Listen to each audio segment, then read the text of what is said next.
여러분들 누구에게 안수를 해 보신 적이 있습니까?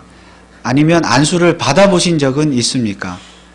우리가 흔히 안수라고 하면 흔히 안수 기도를 생각을 하게 되는데, 그냥 기도하는 것보다 안수해서 기도하면 효과가 더 세게 나타난다고 그렇게 믿는 경향들이 있는 것 같습니다. 그런데 정말 그럴까요? 구약 성경을 보면 안수를 한 경우가 많은 경우가 나타나는데, 자녀를 축복할 때나 혹은 지도자를 세울 때 안수를 했고, 또 하나님께 제사를 지낼 때는 짐승의 머리에 안수를 한 것을 볼 수가 있습니다. 또 신약 성경을 보면 또 거기에도 안수가 사례들이 많이 나타나고 있는데, 예수님께서 병자를 고치실 때 안수를 하셨고, 또 사도들이 사마리아 사람들이 성령을 받을 때 안수하였습니다. 그리고 또 사도들이 7 집사를 세울 때 안수하여 세웠고, 선교사로 파송할 때도 안수를 했습니다. 그러나 구약과 이 신약의 상황들을 보면 똑같은 상황이라 하더라도 다른 상황에 있어서 항상 안수를 했던 것은 아니었습니다. 예를 들면 예수님께서도 병자를 고치실 때 항상 안수를 하셨던 것은 아니고 그냥 말씀으로만 병자를 고치신 일도 많았습니다. 자, 오늘 민수기 8장은 레위인의 취임식에 대한 말씀입니다. 민수기 7장까지 이스라엘 백성들이 했던 일들은 이제 성막을 다 짓고 나서 군사들을 인구조사를 했죠. 군사들을 위해서 인구조사를 했고, 또 레위인을 위한 인구조사를 했고, 성막 봉헌식을 가졌습니다. 그리고 이제 민수기 10장이 되면 이스라엘 백성들이 드디어 가나안 땅을 향해서 출발을 합니다. 그런데 이제 그 출발을 하게 되면 그 성막에 있던 기물들, 그런 것들을 누가 들고 이제 가야 됩니까? 운반하는 사람들, 바로 레위인이죠. 그래서 그 레위인들이 이제 그 일을 해야 되는데, 그 일을 하기 전에, 출발하기 전에 레위인을 이제 취임하는 그 직무를 취임하는 그런 취임식을 이제 거행을 하게 된 것입니다. 레위인의 취임식은 정확하게 말하면 레위인을 하나님께 바치는 의식이었기 때문에 레위인의 봉헌식이다, 이렇게 말씀을 드릴 수가 있겠습니다.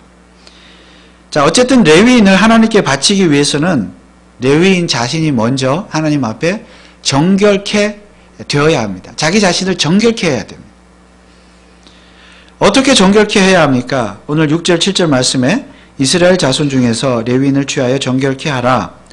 너는 이같이 하여 그들을 정결케 하되 곧 속주의 물로 그들에게 뿌리고 그들로 전신을 삭도로 밀게 하고 그 의복을 빨게 하여 몸을 정결케 하고. 여기에서 눈에 두드러지는, 눈에 띄는 것은 온몸에 나 있는 털을 칼로 다 제거해내야 된다는 것입니다. 그것이 정결 의식 중에 한 가지였습니다. 그러니까 말 그대로 머리끝부터 발끝까지 몸에 있는 털이라는 털은 다 제거해야 됐습니다. 그렇다고 해서 레위인은 항상 그렇게 해야 되는 것은 아니고 처음에 취임식을 할 때 이런 의식을 거행했다는 것이죠. 근데 참 이상하지 않습니까? 온몸에 난 털을 다 제거한다. 여러분, 그렇게 해야 되는 이유가 무엇이었을까요? 우리가 지난 주일에 나실인에 대해서 살펴볼 때 나실인은 어떻게 해야 된다고 그랬습니까? 머리를 자르면 안 되고 오히려 길러야 된다고 그랬습니다. 그런데 이번에 레위인은 정반대입니다. 처음에 머리를 완전히, 온몸의 털을 완전히 제거해야 했습니다. 성경이 재밌는 것은 서로 반대의 내용을 이야기하는데 결론은 동일하다는 것입니다. 한쪽에서는 삭도를 대면 안 된다, 머리를 자르면 안 된다, 이렇게 이야기했는데 그 이유는 무엇입니까? 거룩을 위해서입니다. 그만큼 머리가 되시는 주님, 하나님의 그 주권과 하나님의 인도하심을 인정하면서 하나님 앞에 거룩하게 살겠다고 하는 결단의 의미로서 머리를 자르면 안 된다고 그랬죠. 근데 다른 한편에서는 이번에는 머리를 완전히 잘라라, 머리뿐만 아니라 온몸의 털을 완전히 제거해라, 그렇게 반대로 이야기합니다. 이건 역시 목적은 동일합니다. 거룩입니다. 다시 말하면 몸에 나 있는 털은, 머리털은 죄를 상징하죠. 그 죄를 다 제거하라. 그러니까 레위인은 하나님의 성막회를 감당하는 사람들이기 때문에 흠과 티가 요만큼도, 털끝만큼도 있어서는 안 된다는 것이죠. 다 제거하라. 결국 반대의 말씀이지만 목적, 결과는 동일하다는 것입니다. 사실 나실인도요, 머리털을 잘라야 될 때가 있었습니다. 물론 나실인의 그 서약 기간이 있었다 그랬죠. 서약 기간이 끝나면 머리털을 자를 수가 있죠. 그런데 서약 기간 중에 아직 서약 기간이 끝나지 않았는데도 머리털을 잘라야 될 때가 있었습니다. 언제인가 하면 그 서약을 깼을 때입니다. 지키지 못했을 때. 다시 말하면 나실인이 지켜야 될 일들 있었죠. 포도주나 독주를 마시지 말아야 되는데 그것을 마신다든가, 아니면 시체를 가까이 한다든가, 그렇게 하면 머리를 잘라야 됐습니다. 삭도를 대고 머리를 다 잘라서 그 나실인의 서약 기간을 다시 정하고 다시 나실인으로 살아야 돼요. 서약을 다시 해야 돼요. 기간을 다시 정하고 머리털을 다시 밀고 다시 길러야 된다는 거죠. 이유는 무엇인가 하면 자기 몸에 죄를 지었다는 겁니다. 하나님 앞에. 그런 의미로 머리를 또 자른 거예요. 그러니까 죄를 제거하게 된 것이죠. 나실인도. 서원이 다 무효가 되고 처음부터 다시 시작하라. 그래서 우리가 이 나실인의 경우만 보더라도 머리털은 두 가지 반대의 의미를 가지고 있습니다. 긴 머리털은 하나님 앞에서 특별히 구별되었음을 나타내는 표현이지만 또 동시에 완전히 밀어버려야 할, 완전히 제거해야 할 죄를 상징하고 있었다는 말씀입니다. 그러므로 우리가 구약 성경을 볼 때 서로 반대되는 내용, 머리를 기르라고 했다가 자르라고 했다가 이런 식의 그 반대되는 내용을 볼 때에 우리는 항상 하나님의 본심을 이해할 수 있어야 됩니다. 하나님의 본심이 무엇이냐?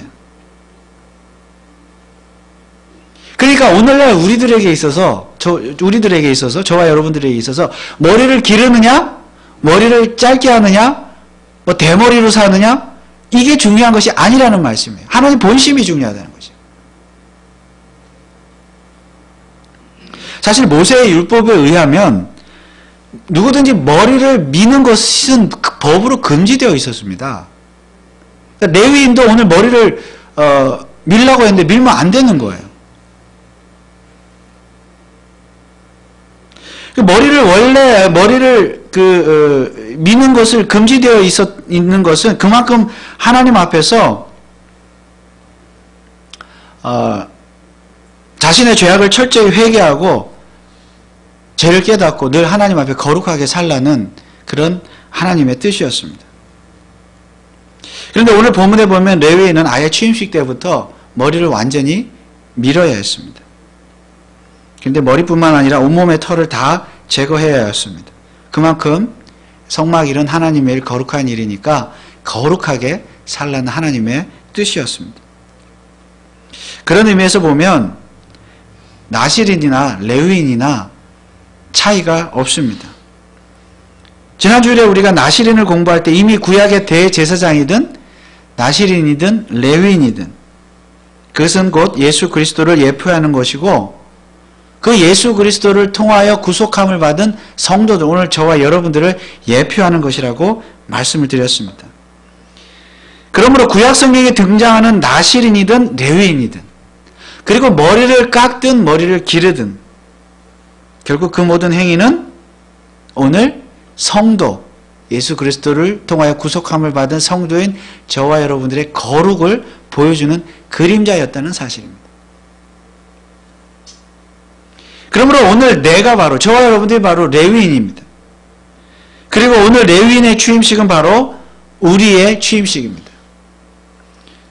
그러므로 오늘 우리들이, 저와 여러분들이 바로 우리 몸에 있는 털을 다 제거해야 합니다. 머리끝부터 발끝까지 모든 털을 다 제거해야 합니다.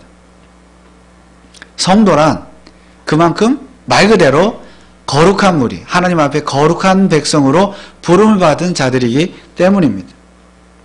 그렇다면 오늘날 우리가 우리 몸에 머리털을 민다는 말의 뜻은 무엇입니까? 우리도 정말로 다 밀어야 됩니까? 머리를 다 밀고 온몸에 난 털을 다 밀어야 합니까?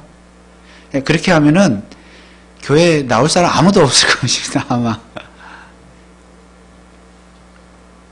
머리털을 밀든지 기르든지 짧게 하든지 이것은 성도들 각자의 자유입니다. 오늘날 그것 가지고 성경이 뭐 이렇다 저렇다 말하지 않습니다. 파마를 하든 묶고 다니든 그것도 자유입니다. 그러나 진짜 중요한 것은 우리 성도는 오늘 하나님 앞에 하나님을 위한 봉사자로 부름을 받았다는 사실입니다. 오늘 11절 말씀에 보니까 아론이 이스라엘 자손을 위하여 레위인을 요제로 하나님 여호와 앞에 드릴지니 이는 그들로 여호와를 봉사케 하기 위함이라. 레위인은 하나님을 위한 봉사자였기 때문에 늘 죄를 지으면 안 되고 죄를 철저히 돌아보고 깨끗게 하고 정결케 하고 그리고 그 정결의 표시로 머리를 깎아야 했습니다. 그것은 자신은 항상 죄를 제거하면서 죄를 멀리하면서 거룩한 자로서 하나님 앞에 봉사자로서 정말 열심히 몸과 마음과 뜻과 정성을 다해서 하나님께 봉사하겠다는 결단의 표시였습니다. 그러면 오늘 레위인이 된 저와 여러분들 역시 정결해야 합니다. 왜냐하면 우리도 하나님의 봉사자로 부름을 받았기 때문입니다. 그러면 우리는 오늘 어떻게 정결할 수 있습니까? 머리를 깎는다는 것은 일종의 상징입니다. 거룩에 대한 상징입니다. 우리는 그것이 어떤 것이든지 간에 하나님을 위해서 봉사하는 데 있어서 교회에 봉사하는 데 있어서 거룩에 방해가 되는 것, 하나님께 봉사하는 일에 방해가 되는 어떤 것이라도 머리털 하나라도 그것을 제거할 수 있어야 합니다. 반대로 하나님을 위한 일이라면, 하나님께 봉사하는 일이라면, 교회에 봉사하는 일이라면 그것이 어떠한 것이든지 간에 내가 좀 손해보고 내가 좀 싫은 일이라 할지라도 그것을 취할 수 있어야 합니다.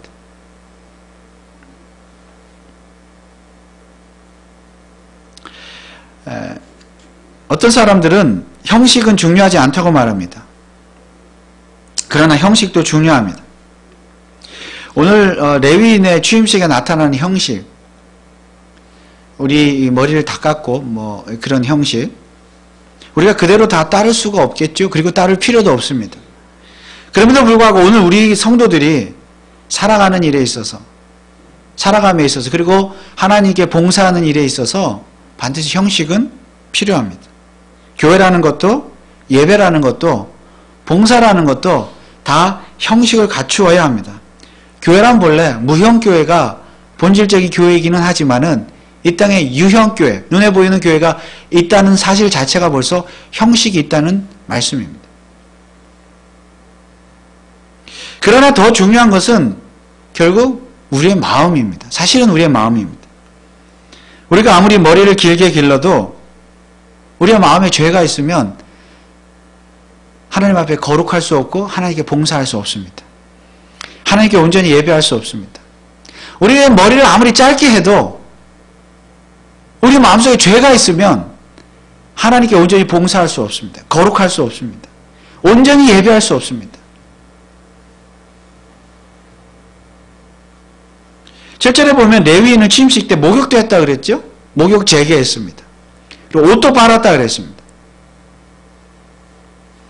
여러분, 우리가 형식이 중요한 것은 맞지만은 우리가 아무리 목욕을 하고 몸을 깨끗하게 하고 아무리 좋은 옷을 입고 새 옷을 입고 비싼 옷을 입어 그 형식을 갖춘다 할지라도 우리 내면이, 우리 마음이, 우리 심령이 죄로 말미암아 더러워져 있다면 우리는 하나님께 온전히 예배할 수 없을 것입니다. 하나님께 온전히 봉사할 수 없을 것입니다. 그래서 결국 정결이란, 깨끗함이란 마음의 문제입니다. 그렇다고 해서 형식, 아무렇게나 옷을 입고 하나님 앞에서 예배드려도 된다, 이것도 옳은 일은 아니겠죠. 우리 정결하게 하나님 앞에 또 외모나 이런 것도 가꿔야 되겠고, 그리고 무엇보다 마음으로 우리 죄를 회개하면서 정결한 마음으로 하나님 앞에 나와서 또 예배하고 또 봉사해야 될 줄 믿습니다. 그런데 이처럼 레위인의 정결 의식이 끝난 다음에 그 다음에 하는 일이 있었는데 그것이 무엇입니까? 바로 하나님께 제사를 드리는 일입니다. 이 제사는 번제와 소제와 속죄제인데 전체적으로 두 가지 단계로 이 제사가 이루어졌습니다. 그런데 이 두 가지 단계에 등장하는 의식이 바로 안수였습니다. 우선 제사의 첫 번째 단계는 이스라엘 백성들이 레위인에게, 취임하는 레위인에게 안수하는 것이었습니다. 9절 10절 말씀해 보니까 레위인을 회막 앞에 나오게 하고 이스라엘 자손의 온 회중을 모으고 레위인을 여호와 앞에 나오게 하고 이스라엘 자손으로 그들에게 안수케 한 후에, 여러분 여기에서 레위인을, 취임하는 레위인을 안수한 사람은 누구입니까? 적어도 레위인 정도를 안수하려면 모세나 아론이나 아니면 제사장들이 안수를 했어야 될 것 같은데 누가 안수했습니까? 이스라엘 백성들이, 이스라엘 자손들이 레위인에게 안수를 했습니다. 이스라엘 자손 전체, 이스라엘 자손들 전체가 아마 다 그 많은 사람이 다 와서 일일이 안수를 하지는 않았던 것 같습니다. 여러분 레위인은 누구를 대신한다 그랬습니까? 이스라엘의 장자들을 대신한다 그랬죠. 그러니까 아마도 이스라엘의 장자들이 대표로 와서 이렇게 레위인에게 안수를 했던 것 같습니다. 그러나 어쨌거나 이스라엘 장자들이 안수를 했다 하더라도 그 장자는 또 이스라엘 백성 전체를 대표하는 것이니까 결과적으로 누가 레위인에게 안수한 것입니까? 이스라엘 백성들이 레위인에게 안수를 했던 것입니다. 그리고 제사의 두 번째 단계는 레위인이 두 마리의 송아지의 머리에 안수를 하는 단계입니다. 한 송아지는 속죄 제물로 드리고 그리고 그 또 다른 한 송아지는 번제물로 하나님께 드렸습니다. 안수한 후에 12절 말씀에 보면 레위인으로 수 송아지의 머리에 안수케 하고 내가 그 하나는 속죄 제물로 하나는 번제물로 여호와께 드려 레위인을 속죄하고. 이번에는 누가 안수합니까? 레위인이 안수합니다. 어디에? 수송아지 머리 위에. 이렇게 머리 위에 안수하고 이 수송아지 두 마리를 제물로 하나님 앞에 바치는 이유가 무엇입니까? 레위인을 속죄하고 레위인의 죄를 사하기 위해서, 그들을 정결케 하기 위해서, 거룩케 하기 위해서 수송아지를 제물로 바쳤습니다. 그렇다면 오늘 본문을 보면 이 안수라는 것이 두 가지 단계로 이루어졌는데 우선 이스라엘 백성이 레위인에게 안수했고 그 다음에 레위인이 짐승에게 안수했습니다.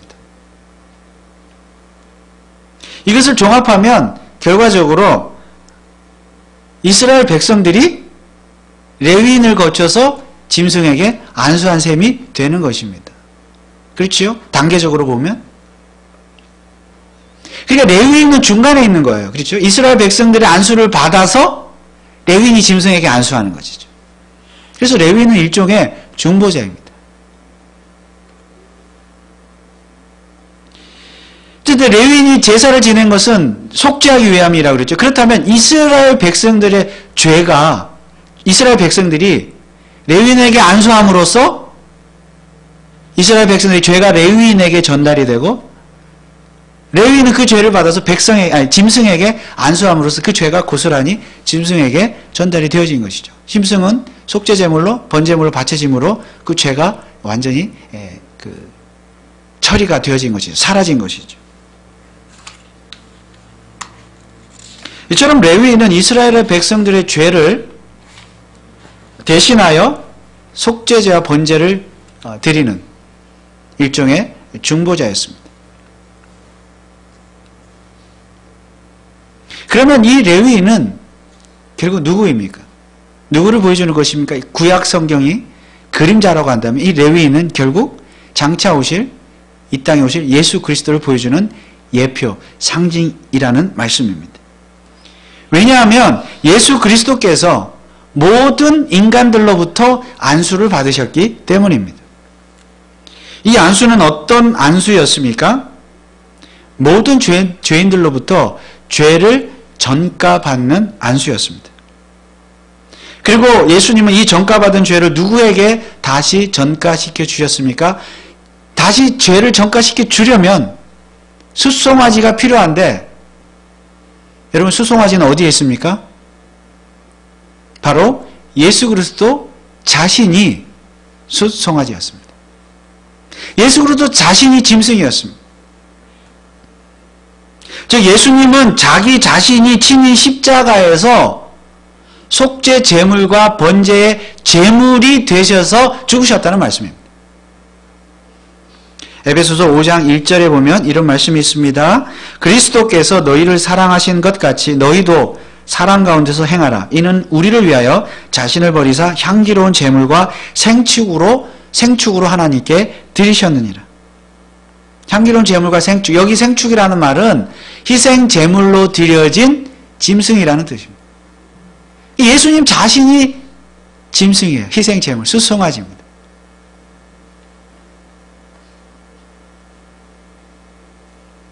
그러니까 예수님은 백성들의 죄를 전가받아서 그 죄를 짐승에게 다시 전가시켜 줘야 되는데, 그 짐승이 누구예요? 바로 자기 자신이죠. 자기 자신에게 그 죄를 다 전가시킴으로 말미암아 그 죄를 짊어지고 골고다 언적 십자가에서, 갈보리 언덕 십자가에서 죽으셨다는 말씀입니다.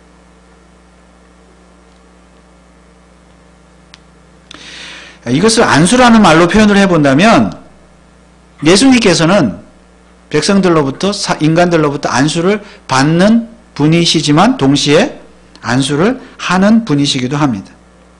마치 구약의 레위인이 그랬던 것처럼 백성들이 안수를 받아서 짐승에게 안수를 해주는 그런 사람 분이셨습니다.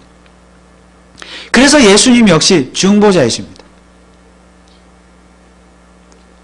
안수를 받아서 안수를 전해주는 중보자. 물론 안수를 받는 짐승 역시 예수 그리스도를 상징하는 것이므로 예수님께서 짐승에게 안수하시는 것은 결국 자기가 자기 자신에게 안수하시는 것입니다. 그러므로 결국 예수님은 안수를 받기도 하고 주기도 하고 받기도 하는 분이라는 사실입니다. 이처럼 예수님은 죄를 받아서 죄를 전해주는 분이십니다. 누구의 죄를 받아서 누구에게 전해주십니까? 우리들의, 저와 여러분들의 죄를 받아서 짐승에게, 자기 자신에게 전해주시는 분이십니다. 그런 의미에서 보면 예수님께 안수하는 자들은 누구입니까? 바로 우리 자신들입니다. 저와 여러분들입니다. 레위인에게 안수한 자들이 이스라엘의 장자들, 즉 이스라엘 백성들이었던 것처럼 오늘 예수님께 안수하는 자들도 우리들이에요. 저와 여러분들이에요. 이상하다. 예수님이 우리에게 안수하는 것 아닌가?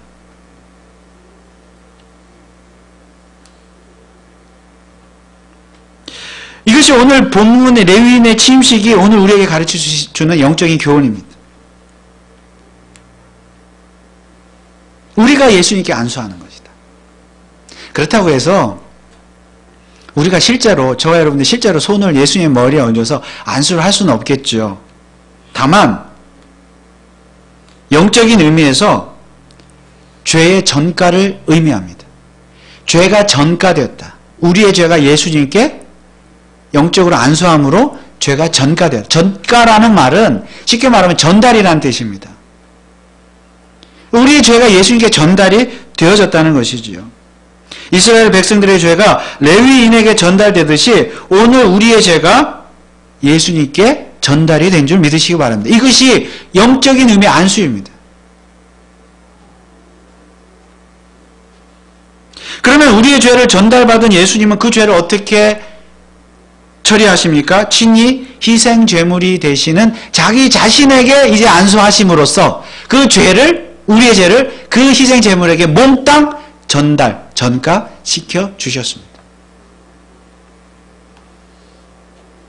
바로 예수님의 십자가의 죽음이지요. 우리로부터, 죄인들로부터 전달받은 모든 죄가 자기 자신이 희생 제물이 되심으로써 그 죄를 다 몽땅 전가시켜 주시고 죽으심으로 말미암아 그 죄가 완전히 제거되게 되었다는 말씀입니다. 그 죄가, 우리의 죄가 십자가의 죽음과 함께 다 죽어버렸습니다.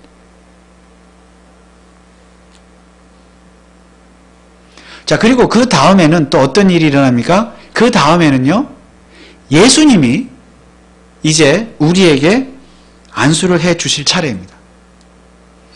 오늘 본문에서 레위인과 관계된 이 두 번의 안수 의식이 끝난 다음에 한 가지 더 행했던 의식이 있었습니다. 그것은 바로 레위인을 요제로 하나님께 바치는 의식이었습니다. 제사였지요. 13절 말씀해 보면 레위인을 아론과 그 아들들 앞에 세워 여호와께 요제로 드릴지니라. 그러니까 정결 의식이 다 끝난 다음에 짐승에게도 뭐 안수하고 백성들 안수받고 또 짐승들에게 안수하고 다 한 다음에 뭘 했냐면 레위인을 하나님께 요제로 바쳤다 그랬습니다. 여러분, 요제는 무엇입니까? 요제는 제사 방법 중에 제물을 높이 들어서 이렇게 흔드는 제사예요. 흔드는 제사. 막 흔들어서 하나님께 제사 지내는 겁니다. 레위인을 요제로 바쳤대요. 여러분, 이게 정말 레위인을 뭐 번쩍 들어가지고 이렇게 막 흔들었을까요? 뭐 그랬는지 어쨌는지 정확하게는 모르겠습니다만은 사실은 요제로 드린 이유는 원래 요제는 그 요제 제물은 요제를 드린 다음에 그 제물의 몫은 그 음식이죠. 그것은 제사장에게 주어졌습니다. 제사장에게 주라 그랬습니다. 하나님께서. 여러분, 레위인은 누구를 돕는 자죠? 제사장을 돕는 자들이죠. 회막에서. 그래서 하나님께서 이 레위인을 제사장들에게 주었다. 제사장에게 주어진 봉사자라는 뜻에서 요제를 드리게 하신 것입니다. 그러나 궁극적으로 또 보면 이 요제는 결국 이스라엘 백성들을 위한 제사이기도 했습니다. 다시 11절 말씀을 보면 아론이 이스라엘 자손을 위하여 레위인을 요제로 여호와 앞에 드릴지니 이는 그들로 여호와를 봉사하게 하기 위함이라. 물론 여호와를 봉사하는 것이긴 하지만 그 11절 처음에 뭐라고 되어 있습니까? 아론이 이스라엘 자손을 위하여 레위인을 요제로 여호와 앞에 드릴지라. 이스라엘 자손을 위하여. 그러니까 레위인의 요제는 누구를 위한 요제입니까? 결국은 이스라엘 자손을 위한 요제였다는 말씀입니다. 다시 말하면 하나님께 바쳐진 레위인이긴 하지만 그 레위인의 거룩과 정결 그리고 성막에서 봉사하는 이 봉사의 일을 통한 어떤 그 결과 그 영적인 유익이 축복들이 누구에게 돌아간다는 거예요? 이스라엘 백성들에게 다시 돌아간다는 뜻입니다. 이스라엘 백성들도 레위인들의 그 봉사를 보면서 배우는 거죠. 아, 저렇게 하는 거구나. 하나님께 저렇게 봉사하는 거구나. 우리도 거룩해야지. 우리도 봉사해야지. 그 영적인 유익이 백성들에게 돌려진다는 것입니다. 이를 안수라는 단어로 설명한다면, 표현을 한다면 이제 처음에 이스라엘 백성들이 레위인에게 안수했다 그랬죠? 그러면 이제는 그 안수의 효과가, 영향이, 그 결과가 도로 백성들에게 돌려진다는 뜻입니다. 안수가 돌아가는 것입니다.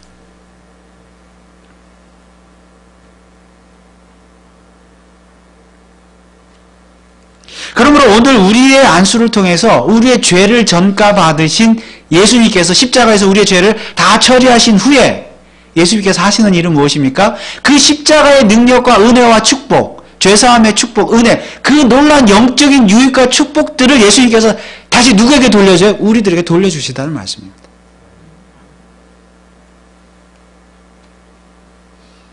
그래서 예수님과 우리의 관계는, 성도의 관계는 어떤 관계입니까? 서로 안수를 주고받는 관계가 된 것입니다.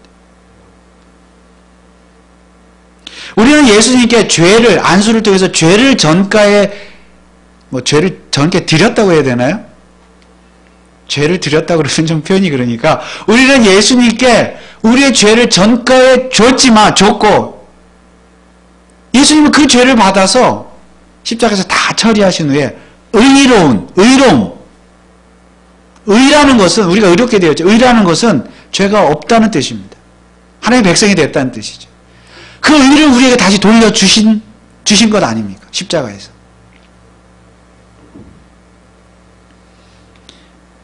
그러니까 예수님은 결국 중보자로서 우리의 죄를 가져가시고 죄 대신에 뭘 갖다 주셨어요? 의를 갖다 주신 줄 믿습니다. 구원을 갖다 주셨어요.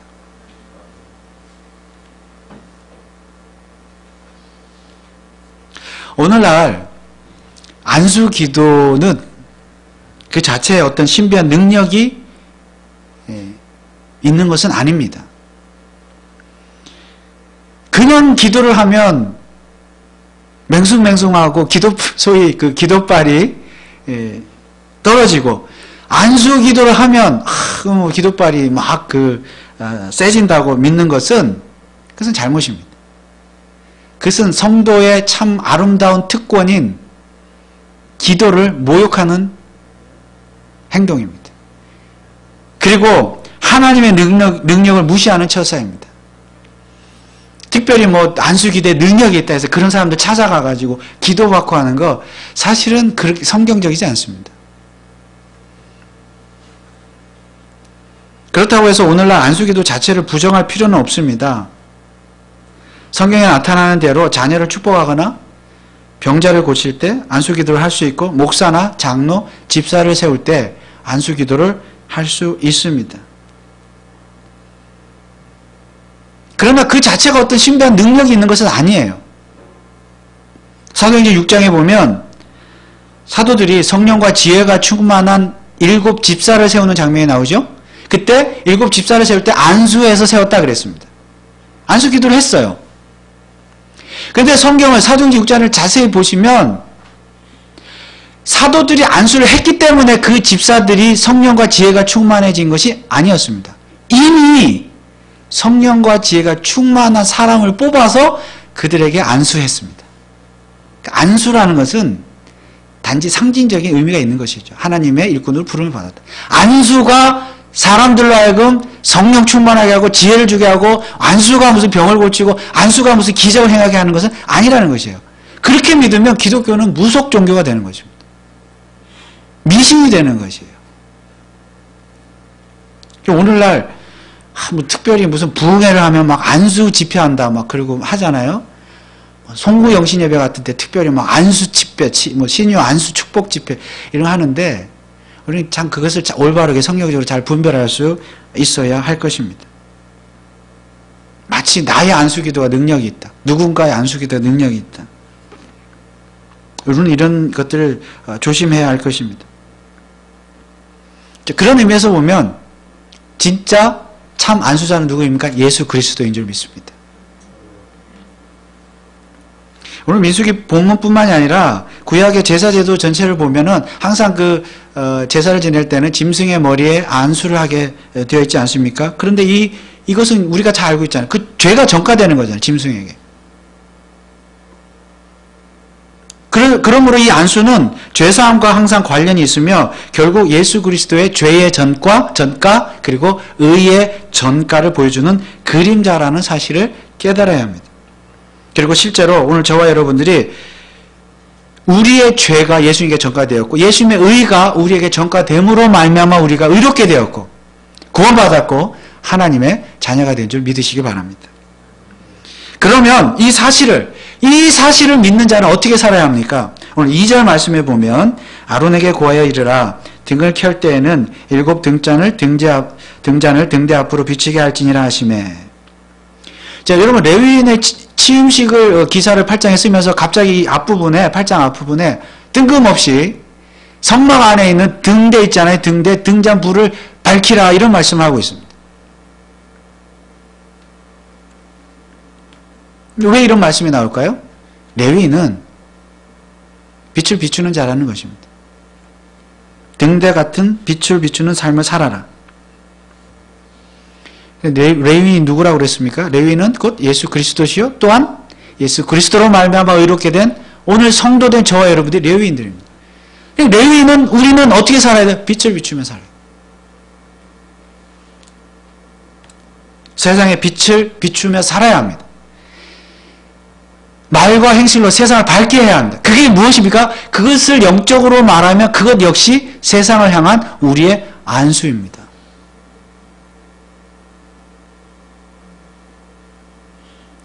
구약의 율법에 보면 문둥병자나 여러 가지 그 시체를 만진 사람들은 진 밖으로 내보냈죠. 그들은 아무것도 못 만지게 했죠. 왜 그랬습니까? 그들이 만지는 것은 어떤 것이든 부정케 된다 그랬잖아요. 왜냐하면 죄인이니까. 그러니까 죄인들이 만지는 건 다 부정한 거예요.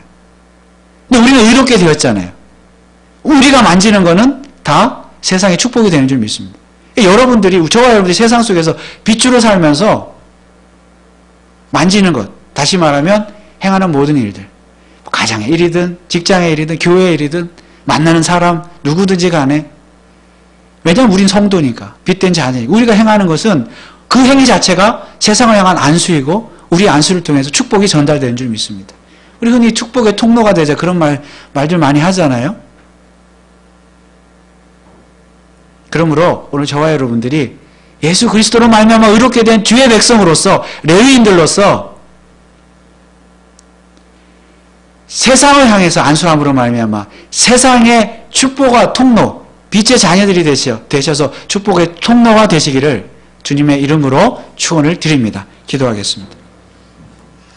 아버지 하나님, 은혜를 감사합니다.